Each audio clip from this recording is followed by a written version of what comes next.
E aí galera, vocês estão bom? Pessoal, o vídeo hoje aqui, o áudio-vídeo, melhor dizendo, né? Vai ser de direito penal, dando continuidade aqui no nosso estudo para a Polícia Militar do Estado de Goiás. Sabendo que é para Goiás, porém isso é aplicável a qualquer outra polícia do Brasil. O negócio é que está bem específico mesmo, com base no último edital que teve para Goiás. Mas, lógico, se aplica na Polícia de São Paulo, Polícia de Minas, enfim. A gente tinha parado aqui na última aula, foi, na verdade, uma introdução ao direito administrativo. A gente entrou aí na parte, no conceito, falando sobre o aspecto formal, o aspecto material. O aspecto formal é o quê? Define como os agentes, as condutas, as sanções deverão ser cominadas aos autores, por exemplo. Né? É o papel, é o que está escrito ali, é o formal mesmo. E já o aspecto material, ele se refere aos comportamentos que são considerados reprováveis ou danosos ao organismo social, no caso a sociedade. Pois isso de fato, né, afeta a conservação e o progresso do próprio organismo social, a própria sociedade que vai ser ofendida, e isso vai prejudicar a si mesma. Tem também o aspecto sociológico ou dinâmico, que diz que o direito penal é um instrumento de controle social. Também pode ser entendido aí como aspecto filosófico, beleza? Então são esses três aspectos aí: formal, que é o conjunto de normas; o aspecto material, que fala sobre os comportamentos danosos ao organismo social; e o aspecto sociológico ou dinâmico, também falado, que fala que o direito penal é um instrumento de controle social. Avançando aqui, a gente falou também sobre a interpretação extensiva, a interpretação analógica e a analogia, que basicamente é o seguinte: a interpretação extensiva, ela traz, por exemplo, a expressão arma, que tem previsão no Código Penal. O que é arma? É um pedaço de pau? É um cabo de vassoura, né? É uma faca? Então, eu vou interpretar aí extensivamente para dar o conceito, chegar ao conceito de arma. Interpretação analógica é parecido, porém a interpretação analógica ela utiliza de outras normas para alcançar o resultado que ela quer. Por exemplo, usa exemplos seguidos de uma norma genérica para alcançar outras hipóteses. Olha só, o que é motivo torpe? Está lá no artigo 121, parágrafo 2º, inciso 1º do Código Penal, né? Que é o homicídio qualificado. Aí a interpretação analógica, ela vai pegar os últimos julgados e falar: bom, a gente interpretou motivo torpe, isso e isso. Então vai ser aplicado aqui ao caso concreto.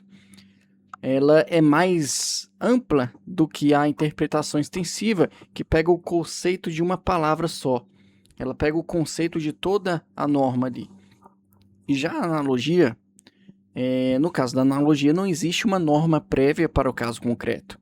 Ela se cria a partir de outra norma, de um ordenamento jurídico diverso. Por exemplo, artigo 181, inciso 1º do Código Penal, que fala em cônjuge. Então, nesse caso, o Código Civil diz que cônjuge atualmente pode ser considerado o companheiro, não necessariamente o casado. Então, eu pego a norma lá do Código Civil e aplico aqui no Código Penal. Avançando, falamos sobre a norma penal em branco, que é aquela que depende de um complemento normativo, né? Em regra, seu preceito primário, que é a descrição da conduta proibida, ela não vem completa, então ela depende de uma complementação a ser dada por outra norma. E aí existe, né, as normas penais em brancos imprópria, a homovitelina, a homóloga, a heterovitelina. Isso daí tudo eu não vou repetir aqui de novo, porque isso aqui não é uma revisão, né? A gente vai avançar aqui agora para a lei penal no tempo. Isso é só para dar uma rápida pincelada ali no que eu falei na última aula. Bom, lei penal no tempo. Sucessão de leis penais no tempo. Pessoal, Futuros policiais. Em decorrência do princípio da legalidade, aplica-se em regra a lei penal vigente ao tempo da realização do fato criminoso, chamado de tempo regit actum. Entretanto, excepcionalmente, será admitida a retroatividade da lei penal para alcançar os fatos passados, os fatos pretéritos, desde que de forma benéfica ao réu, de modo que não existe no direito penal retroatividade maléfica ao réu. Então isso aqui é importante, e já que eu fiz a revisão lá, eu falei sobre interpretação extensiva, interpretação analógica e analogia, as duas primeiras situações podem ser em bona ou mala partem, ou seja, para beneficiar ou prejudicar o réu, enquanto que a analogia só pode ser usada em bona partem, só para beneficiar o réu.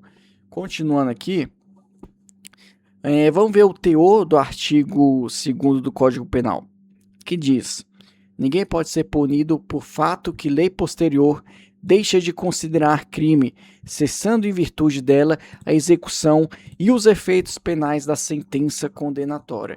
Esse finalzinho aqui do artigo 2º, a gente às vezes descarta ele, né? Não dá muita importância, mas eu já fiz algumas provas que perguntava exatamente isso, e acredite, eu não lembrava. Na época eu não era tão assíduo, né, na leitura da lei seca, inclusive recomendo, vou começar a gravar a lei seca aqui para o canal também, não perca. Então aqui, ó, ninguém pode ser punido por fato que lei posterior, ou seja, uma lei que surgiu após o crime ter acontecido, deixa de considerar crime, cessando em virtude dela a execução e os efeitos penais da sentença condenatória. Parágrafo único. A lei posterior que de qualquer modo favorecer o agente, ela aplica-se aos fatos anteriores, ainda que decididos por sentença condenatória transitada em julgado. Então, o cara fez uma merda grande, porém veio uma lei depois desse fato que ele cometeu, dizendo que a merda que ele fez não era tão grande, mas era uma merda pequena. Então, aí você pensa, bom, mas já transitou e julgou, não vai aplicar ele errado? Vai aplicar sim, ou seja, a merda grande que ele fez, agora é uma merdinha pequena, entendeu? Então, vai ser aí, não importa, né, se houve sentença condenatória transitada em julgado, vai ser sim beneficiado pela lei nova que torna o crime menos grave. Sendo assim, a lei benéfica poderá retroagir, ou seja, ir para trás, ainda que tenha havido o trânsito em julgado da sentença penal condenatória. Tá, isso aqui eu já falei. Bizu. Somente se aplica a norma que tenha caráter material, ou seja, direito penal, ou misto, direito penal e processual. As normas de natureza processual puras não se submetem à retroatividade benéfica. Então, é importante, isso aqui também cai em prova. A lei penal, ela não retroage para prejudicar o réu, beleza?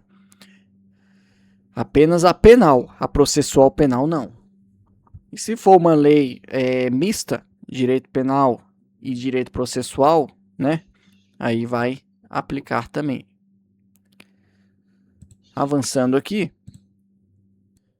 a jurisprudência também não se submete a essa regra, conforme o entendimento do STF e também do STJ. Olha só, agora um julgado aqui do STJ, da 5ª turma. Não há se falar em irretroatividade de interpretação jurisprudencial, uma vez que o ordenamento jurídico proíbe apenas a retroatividade da lei penal mais gravosa. Os preceitos constitucionais relativos à aplicação retroativa da norma penal benéfica, bem como a irretroatividade da norma mais grave ao acusado, são inaplicáveis aos precedentes jurisprudenciais. Pessoal, o momento ou o tempo do crime é o marco inicial para saber qual lei regerá o caso concreto. Existem nesse caso, então, 3 teorias que explicam o tempo do crime, que é a teoria da atividade, teoria do resultado e a teoria da ubiquidade, ou teoria mista, Isso aqui, tranquilinho. Se você já estudou direito penal, com certeza você já viu isso. Então vamos começar aqui com a teoria da atividade. Considera-se nessa teoria praticado o crime no momento da ação ou no momento da conduta, né? Ou seja, no momento da ação ou omissão. Vamos aqui, ó. Teoria da atividade. Aqui considera-se praticado o crime no momento da conduta, ou seja, no momento da ação ou da omissão. Essa é a teoria da atividade. Teoria do resultado ou teoria do evento, também falada, né? Aqui se considera praticado o crime no momento do resultado. Então, no momento que o cara morreu, por exemplo, né, segundo essa teoria, vai ser considerado crime nesse momento. E existe também a teoria mista da ubiquidade, que considera-se praticado o crime no momento da conduta ou no momento do resultado. É importantíssimo o seguinte: o Código Penal brasileiro, no seu artigo 4º, adotou a teoria da atividade para a definição do tempo do crime. Então, é isso daí. O crime, então, o tempo do crime é na teoria da atividade. Existe aquele mnemônico, luta, certo? Que é luta? Lugar, ubiquidade, tempo, atividade. Ou seja, o lugar do crime é uma ubiquidade, né? Tanto no local que se iniciou, quanto aonde obteve o resultado. E o tempo do crime é a atividade, é no momento que aconteceu ali o ato criminoso. Vamos fazer uma questão aqui. Em relação ao tempo do crime, o Código Penal adota a teoria da acessoriedade? Não, errado, né? Não tem nem que deixar vocês responder isso aqui. Tempo do crime, atividade, lugar, ubiquidade, mnemônico aí, luta. Avançando, abolício crimes.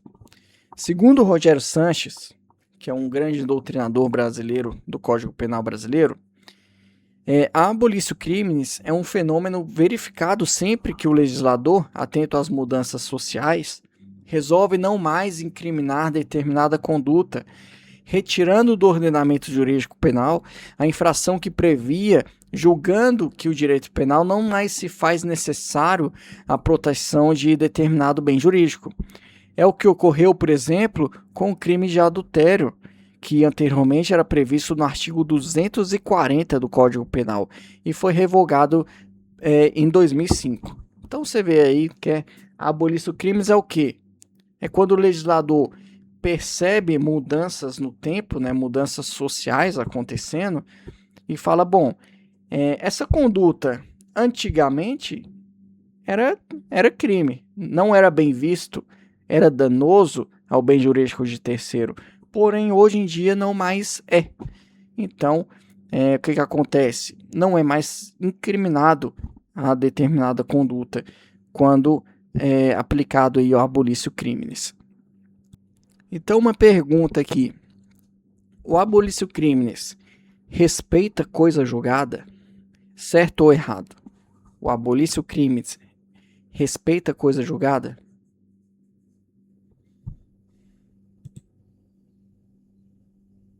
Resposta é não. Lembre-se, pessoal, a abolício crimes não respeita coisa julgada, ou seja, caso o agente esteja em fase de execução de pena, será posto em liberdade imediatamente. Tranquilo? Será posto em liberdade imediatamente caso ele esteja preso por algo que foi que aconteceu, né?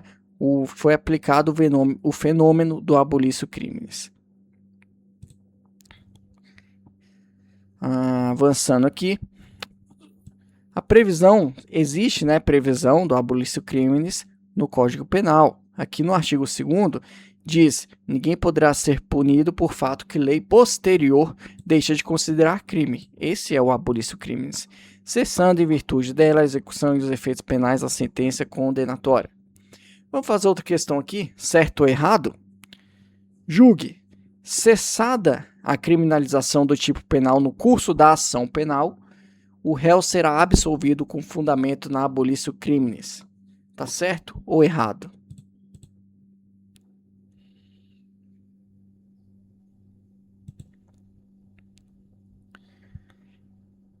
Essa questão tá errada, tá, pessoal? Presta atenção, ó. Ao afirmar que cessada a criminalização do tipo penal no curso da ação penal, a questão está se referindo ao término da vigência de uma lei temporária. Desse modo, vocês devem saber que a lei temporária se dá nos casos em que há uma necessidade de que a norma possua durabilidade durante determinado período de tempo. Tem-se, portanto, que a vigência da lei temporária possui prazo estabelecido. Além disso, observem quais são as características comuns desse tipo de lei. É ultratividade e autorrevogabilidade. A gente ainda vai ver sobre isso daqui.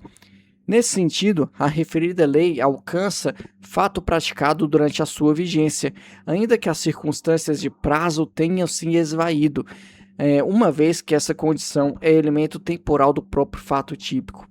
As leis temporárias excepcionais, elas não se sujeitam aos efeitos da abolição crimes. Isso daqui é muito importante. Já vi muita questão perguntando isso. Olha só. Para o que você está fazendo aí. Presta atenção. Olha só esse final. As leis temporárias e excepcionais, elas não se sujeitam aos efeitos da abolição crimes. E é por isso que essa questão está errada. E ela está com uma porcentagem de apenas 14% de acerto, de onde eu estou tirando ela aqui agora. Então você vê, vou ler ela de novo. Você pensa direitinho aí, ó. Cessada a criminalização do tipo penal no curso da ação penal, o réu está absolvido com fundamento na abolição crimes. Certo ou errado? A questão está errada. Entendeu? Está errada. Por que que está errada? De novo, resumidamente, porque quando fala que cessada a criminalização do tipo penal no curso da ação penal, ela está se referindo a uma lei temporária. E lei temporária não se aplica o Instituto da Abolição Crimes e nem na lei excepcional também. Então, essa daí pegou 86% da galera que acabou de ler isso aqui. Se você errou, não errou sozinho, fique tranquilo. Mas o momento de errar é agora também. Continuando. No que diz respeito à natureza jurídica da abolição crimes, prevalece que trata-se de uma causa extintiva de punibilidade, uma vez que consta, né, no artigo 107, inciso 3º do Código Penal de tal maneira. O que é a extinção da punibilidade no artigo tal 107 do Código Penal? Aí está lá no seu inciso 3º, pela retroatividade da lei que não mais considera o fato criminoso. Então, é exatamente o Instituto da Abolição Crimes. Ou seja, ela extingue a punibilidade. Avançando, abolição crimes versus continuidade típico-normativa.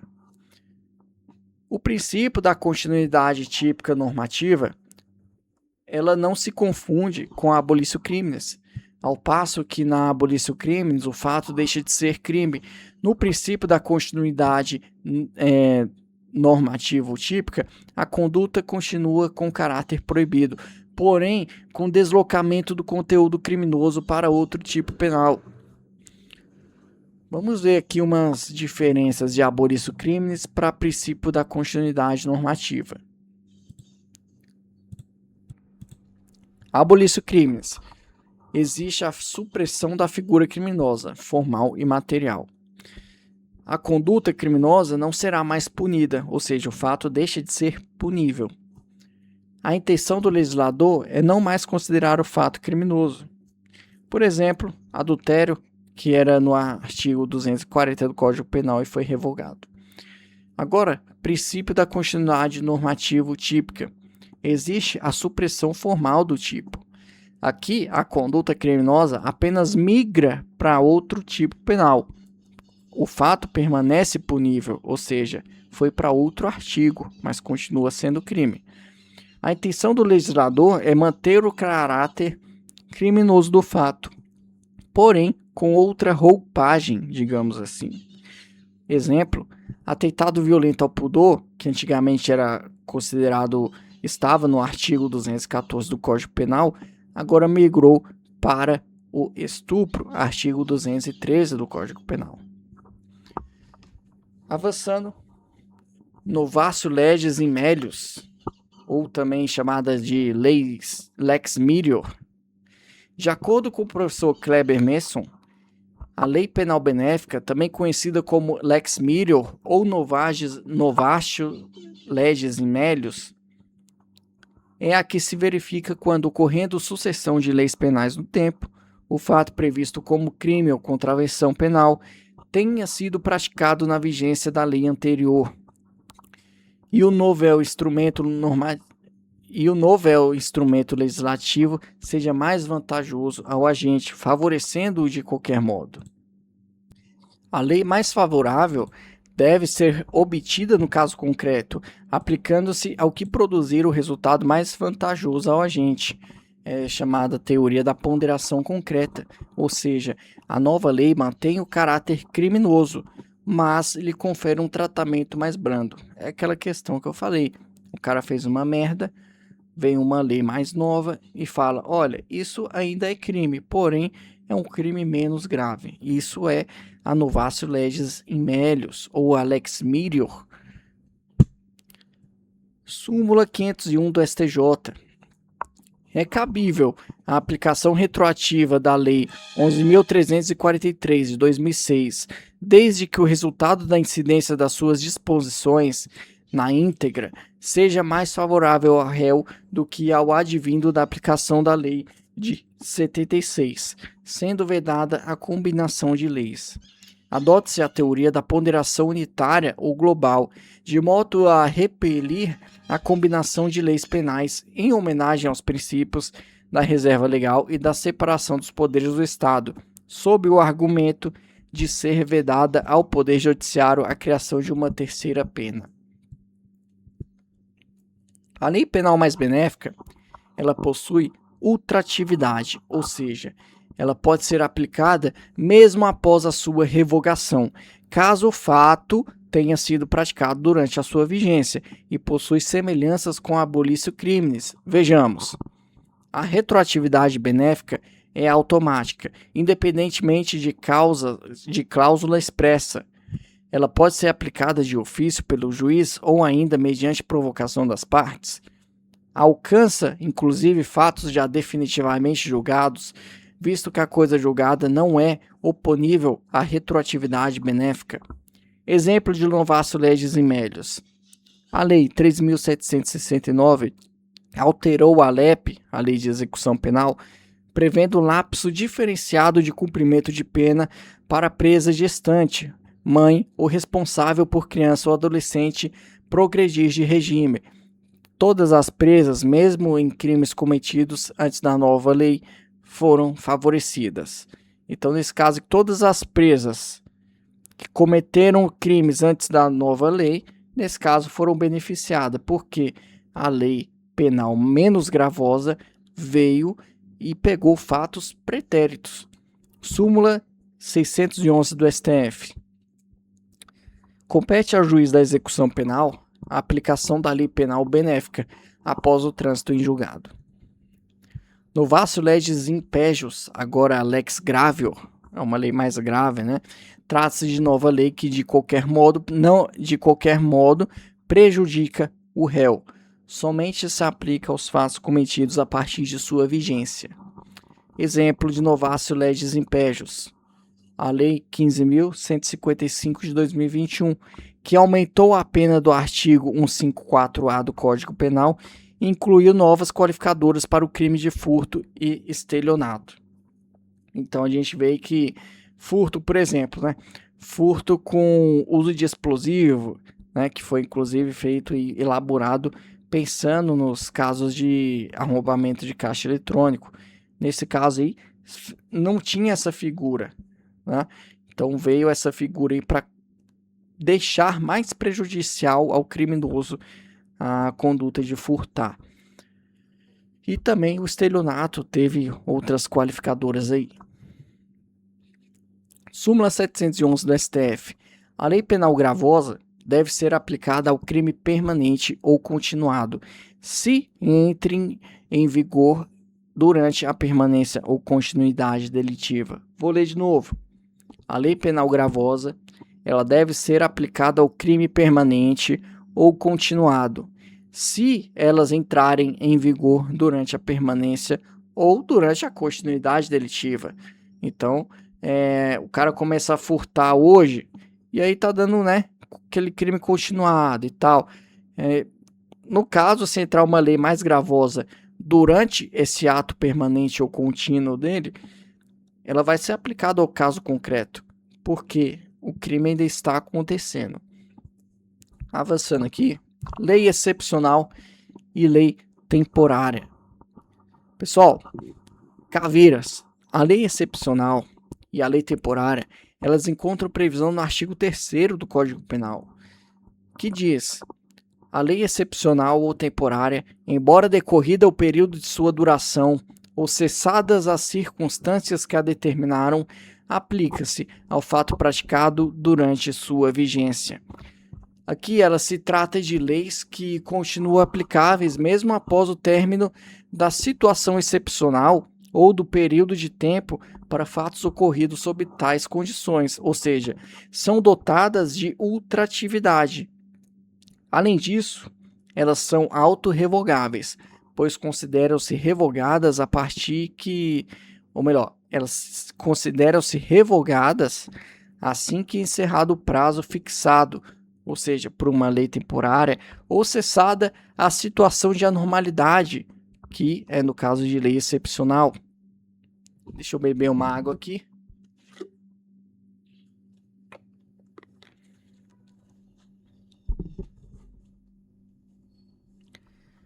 A lei excepcional, ela é criada para incidir sobre fatos ocorridos durante determinada situação excepcional, que são, por exemplo, calamidade pública.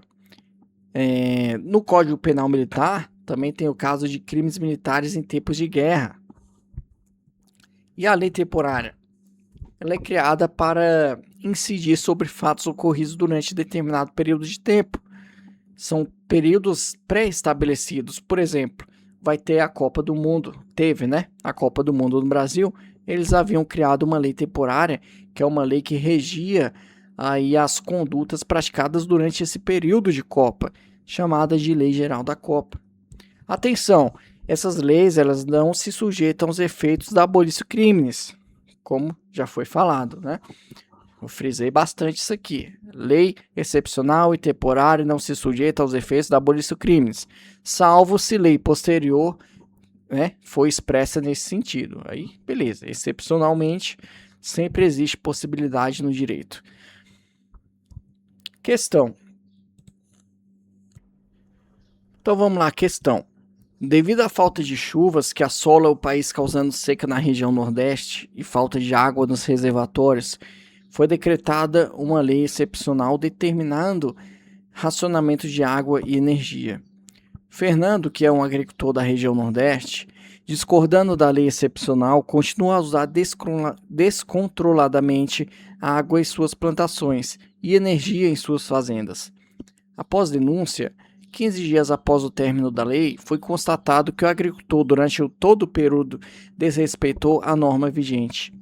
Diante dos fatos expostos, assinale certo ou errado. As leis excepcionais possuem características de ultratividade, pois regulam fatos ocorridos durante sua vigência, mesmo depois de revogados. Está certo ou errado?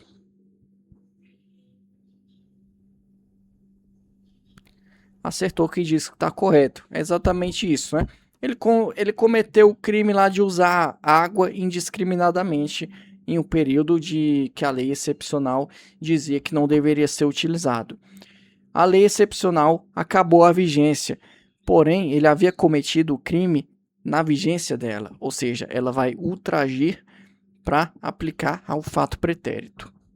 É exatamente isso daí. Fato pretérito esse que foi ocorrido durante a sua vigência, a vigência da lei excepcional.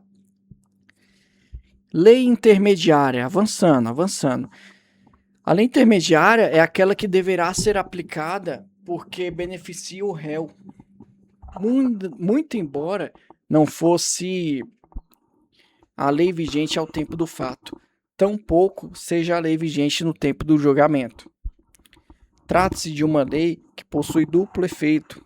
É o efeito da retroatividade, que ela retroage para alcançar o fato, e ultratividade, que possui força para alcançar a sentença ou o julgamento.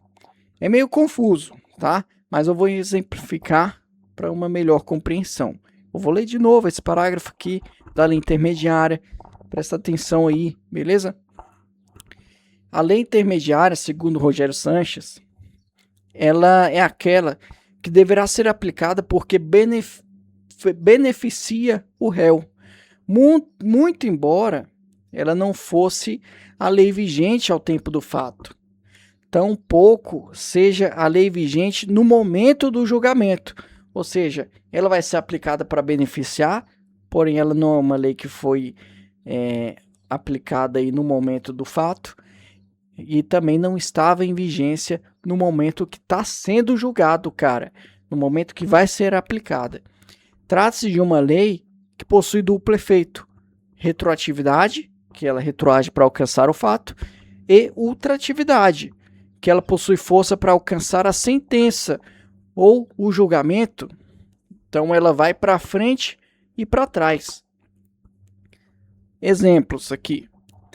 José praticou um delito durante a vigência da Lei 01, que combinou para tal conduta apenas de 6 anos de reclusão. Durante o processo, entra em vigor a Lei 2, modificando a respectiva pena para 3 anos de reclusão. E por fim, quando dá a sentença, já está em vigor a Lei 3, que pune a conduta com 4 anos de reclusão. Ou seja, teve 3 leis aqui, entendeu? A primeira lei, que foi praticada no momento da conduta, 6 anos de reclusão. Aí, durante o processo, entrou em vigor uma segunda lei, modificando a pena para 3 anos de reclusão. E, por fim, quando já estava ali no momento de proferir a sentença, veio uma terceira lei, que puniu a mesma conduta com 4 anos de reclusão. Assim, podemos facilmente verificar que a lei mais benéfica a ele é a segunda, correto? Que é a lei que dava apenas 3 anos de reclusão. Que é a lei que entrou em vigor durante o processo. Porém, ela não estava em vigor nem na data do fato e também nem na data da sentença, sendo uma lei intermediária. Por isso que é chamada de lei intermediária. Não é a lei que foi praticado o delito no momento que foi praticado o delito. Não é a lei que foi que estava em vigor no momento de proferir a sentença. É uma lei que ficou ali no meio do julgamento, entendeu? Por isso que é chamado de lei intermediária. Eu sou bem repetitivo porque eu quero que vocês entendam. E audioaula, eu não quero esse negócio robotizado de só você ficar ouvindo e cumprindo tabela. Eu quero que você de fato entenda. E eu sei que por áudio a gente às vezes perde algumas informações. E se eu fico repetindo e repetindo, isso vai fixando na sua massa do sangue, no seu cérebro, e você vai absorvendo isso daí. Querendo ou não, você vai absorvendo. Então, essa lei aí, ela não estava em vigor nem na data do fato, nem na data da sentença, sendo uma lei intermediária. Eis a questão: será então que ela pode ser aplicada? Tanto a doutrina quanto o STF entende que é possível aplicar a lei intermediária, desde que seja a mais benéfica entre as três na sua integralidade. Ou seja, a lei intermediária ela vai ser aplicada em benefício do réu, se ela for, né, obviamente, a mais benéfica entre as três. Avançando, lei penal no espaço. Assunto, será que é importante? Isso aqui só cai em toda prova, né, de direito penal. Lei penal no tempo e lei penal no espaço. Territorialidade. Um fato criminoso pode atingir os interesses de dois ou mais estados igualmente soberanos. Assim, o resultado da lei penal no espaço objetiva delimitar qual é o âmbito territorial de aplicação da lei penal brasileira. Para isso, existem vetores fundamentais para essa definição, que são eles: a territorialidade do artigo 5º do Código Penal, que, em regra geral, é a aplicação da lei penal brasileira aos crimes cometidos no território brasileiro; a extraterritorialidade, que está no artigo 7º do Código Penal, que é a exceção, é a aplicação da lei penal brasileira aos crimes cometidos no exterior. Observação: não se aplica a lei penal brasileira às contravenções praticadas no exterior, que é o artigo 2º do Decreto-Lei 3.688 de 41. A extraterritorialidade somente se aplica a crimes. É isso que você tem que saber. O cara cometeu uma contravenção lá no Paraguai. Problema dele. Problema da justiça paraguaia. Aqui não vai ser aplicada a lei penal brasileira. Existe também, falamos da territorialidade, que é a regra, extraterritorialidade, que é a exceção, que é a aplicação da lei penal brasileira aos crimes cometidos no exterior.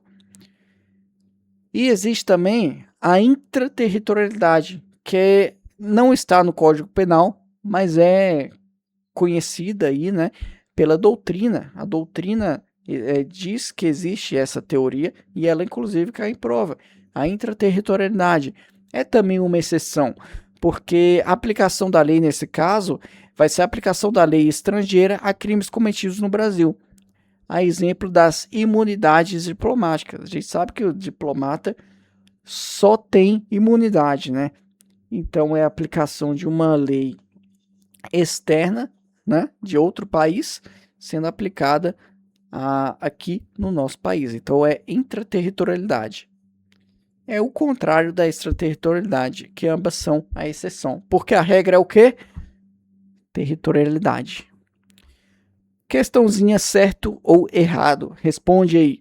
No âmbito da territorialidade da lei penal brasileira, não se concede aos navios estrangeiros o denominado direito de passagem inocente. Tá certo ou errado?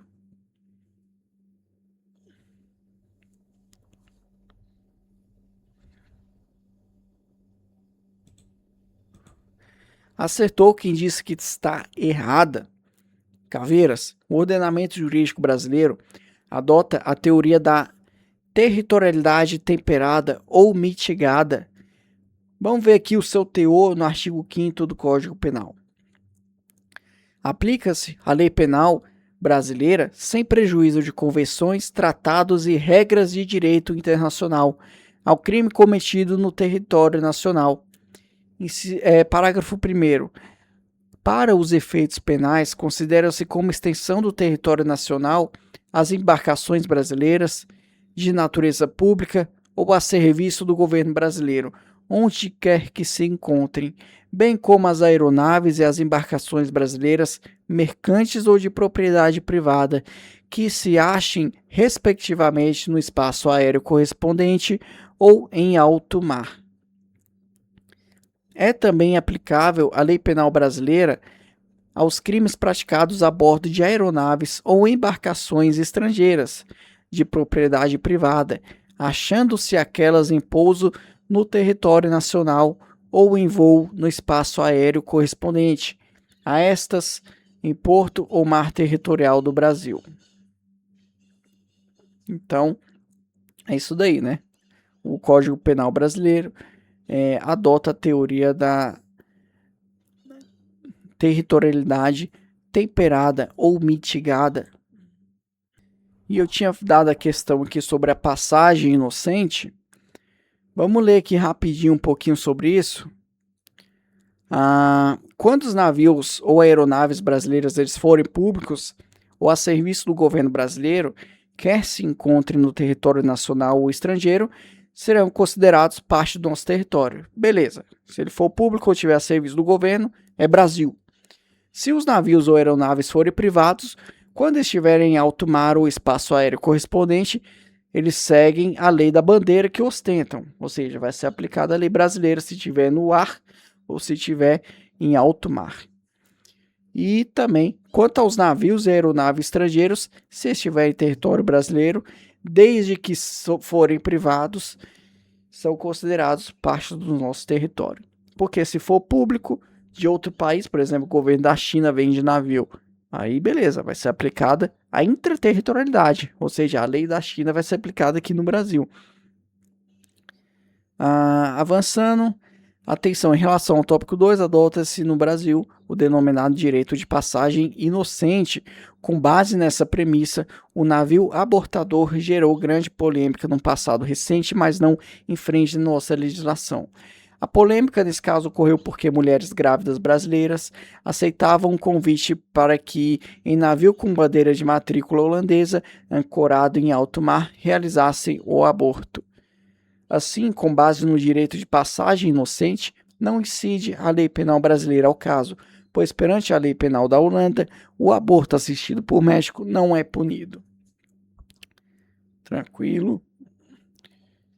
Fazer uma questãozinha para encerrar, né?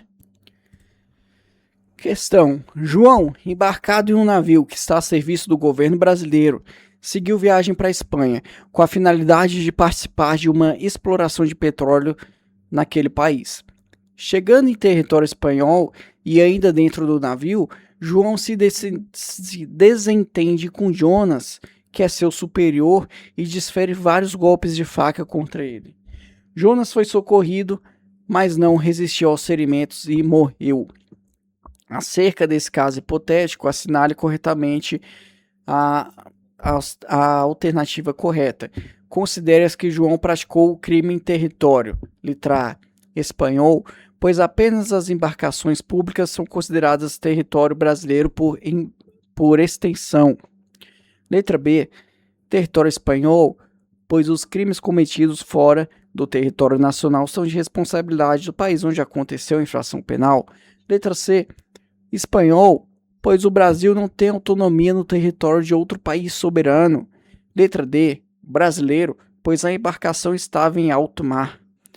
Letra E, brasileiro, pois se considera como extensão do território nacional as embarcações a serviço do governo brasileiro. Qual está correta? Questãozinha fácil, acertou aí quem disse a letra E agora, né? João se considera que João praticou o crime em território brasileiro, pois ele estava em uma embarcação a serviço do território brasileiro. Tranquilo? Então é isso daí. Terminar essa aula por aqui. Próxima aula a gente continua aqui com o lugar do crime. Então a gente viu aí bastante coisa nessa aula. E aguardo vocês na próxima aula. Tranquilo? Se esse áudio está te ajudando, eu peço que você se inscreva no canal para receber as próximas aulas e também dá uma moral aí, beleza? Aquele grande abraço. Valeu, falou, fui.